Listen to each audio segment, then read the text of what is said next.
Hello everybody and welcome back to another day here at Reachin Reverie. Today we are going to be putting up our pop-up greenhouse. This is a greenhouse that we ordered on Amazon. It was kind of on the lower end of the budget, so anybody can get this going and get it started. Today we're gonna get that set up. Let me show you guys here of what happened to our last greenhouse. I am filming this part taking shelter in the open door of my car. We just got back from running errands in town. Our friend had to go and leave for the day, so Josh and I went to go get some more fencing supplies so we could keep on working this afternoon. And the wind is really kicking up. We're probably getting about 55-mile-an-hour winds with gusts of even higher. So let me show you guys.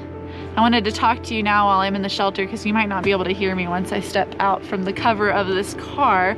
But let's take a look at the view. We are literally eating dirt standing outside, and we did sustain some damage while we were in town. And this is my little greenhouse that I had started seedlings in.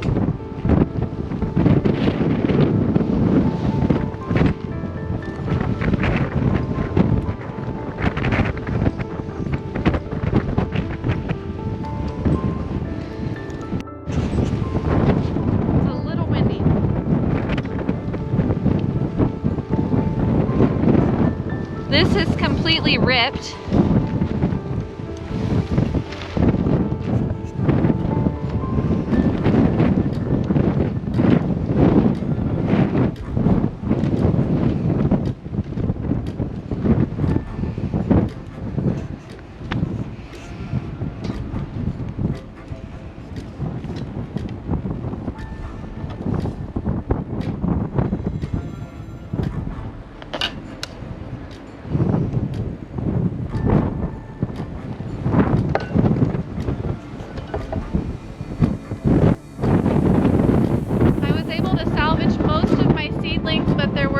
Trays that had flipped over, so we got them moved into the house, and we're not going to be starting those in the greenhouse.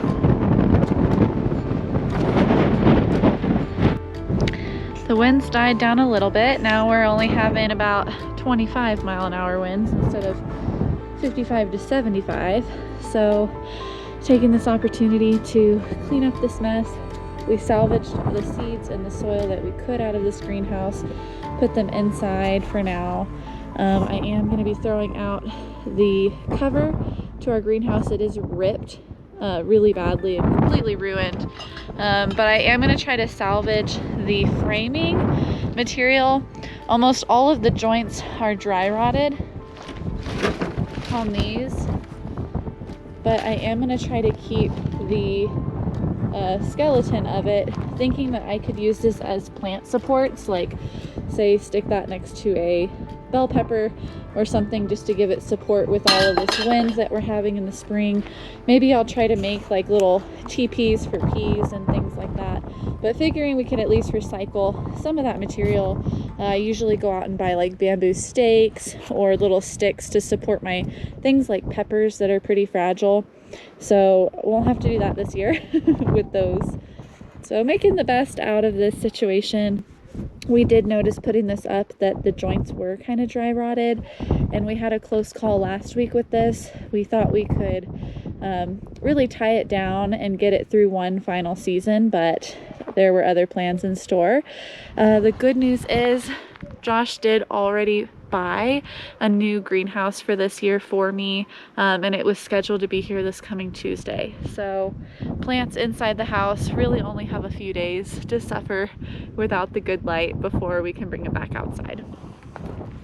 So this year Josh had got me a 10 by 20 greenhouse that we're going to pop up likely in the gardening space, and so that will get us going for our seed starts. And so not terrible, but we were hoping that this could make do at least until that one came in, which was not the case. The greenhouse that we had planned to use this year, it was probably a couple years old, and the joints that were plastic had dry rotted, and it just couldn't handle the winds out here on the property. This past weekend we probably had winds 75, possibly higher miles per hour. It was super dusty, super windy, and that greenhouse just couldn't take it. Now, just because that greenhouse was lost doesn't mean the plants don't need a place to grow. So let's get started, and we are going to get this greenhouse put together. Here we are. That is a greenhouse. This one, it is going to be arched. It's 10 feet wide, 7 feet tall by 20 feet long. So we're going to have lots of room to plant plants.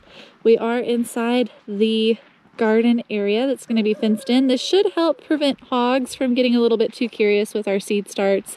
And we're probably going to put this right along this middle section here so that it'll be out of the way from our garden rows that we can start building. It magically assembles us. Yes.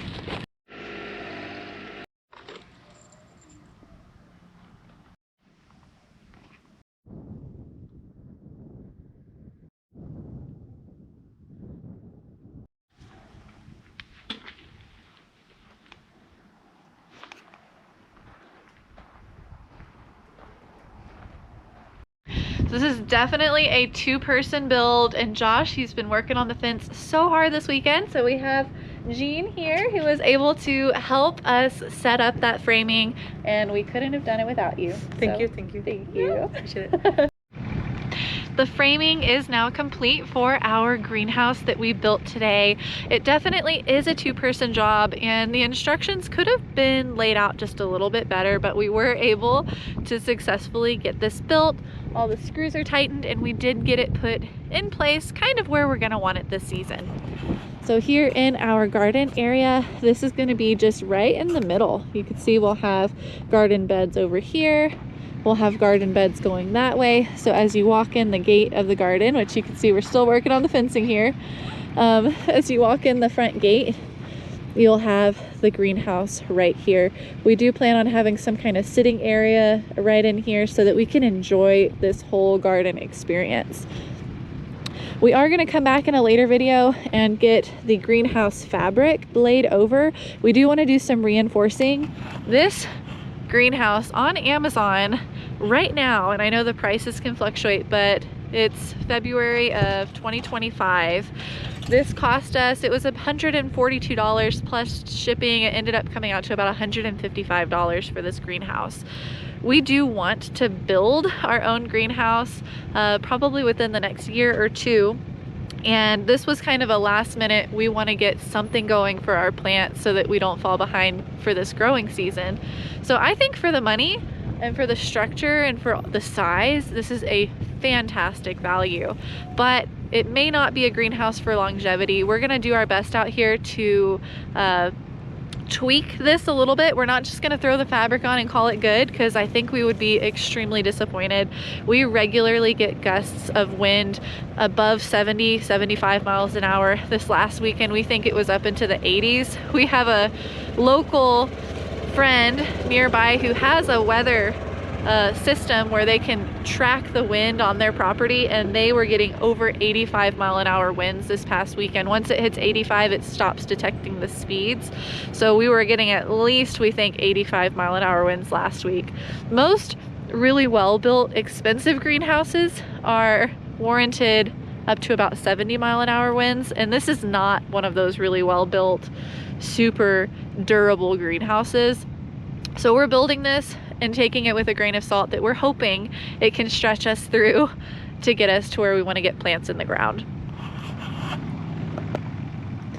We are going to reinforce this. We do plan on putting T-posts at probably 3 on each side to really help support this structure. We're probably going to put them on the inside so they don't tear up the fabric. And then we're also planning on putting supports, probably 2x4s, on these arches, because this is aluminum. It's really lightweight. Look at that. There's no wind right now, hardly.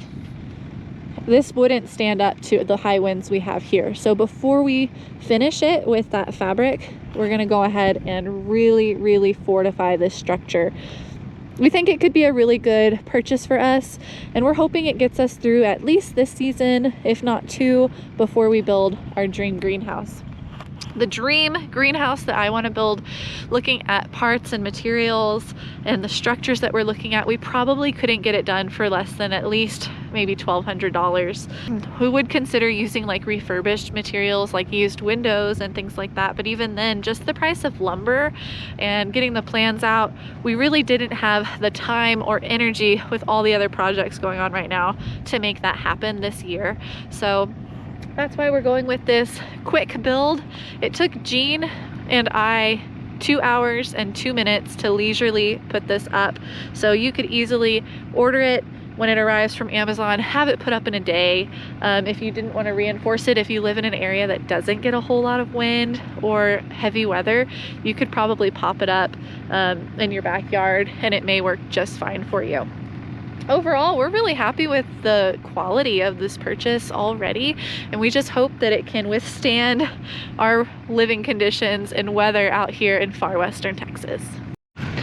Don't forget to like this video and subscribe. That way you can stay up to date with everything going on here at Reachin Reverie. We'll have to come back in a later video and show you guys what we did to reinforce this, how it turned out, give you guys another review after we've had time to use it and after we've had time to put it through the weather we have out here.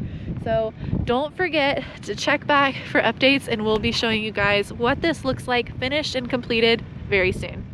This is the type of fabric. It's like a plastic that's reinforced with these this mesh on the inside of the plastic, and it does have 12 windows, which are just Velcro and mesh windows that you can roll up and tie, and then it has a door on either side. So this is something that we're sure after a couple seasons this material may rot from the sun, but we're hoping that out here, if we do have it covering this, as long as the frame is nice and sturdy, there's the potential that we may be able to put a replacement cover over this if the frame is good after a year or two. The only negative that we've seen so far, which really to me isn't a negative, we're going to turn it into a positive, is that this structure doesn't come with any support or shelving for your plants, but that really gives you the ability to customize the space to fit your needs and your uses. So we'll be able to put our shelving in. We're probably thinking we're going to go down one side and down the other and leave the doors clear. We get most of our wind from the southwest. So I'm almost thinking about leaving this door shut on this end and walking around and coming in through the north side so that we can be a little bit more protected from the wind.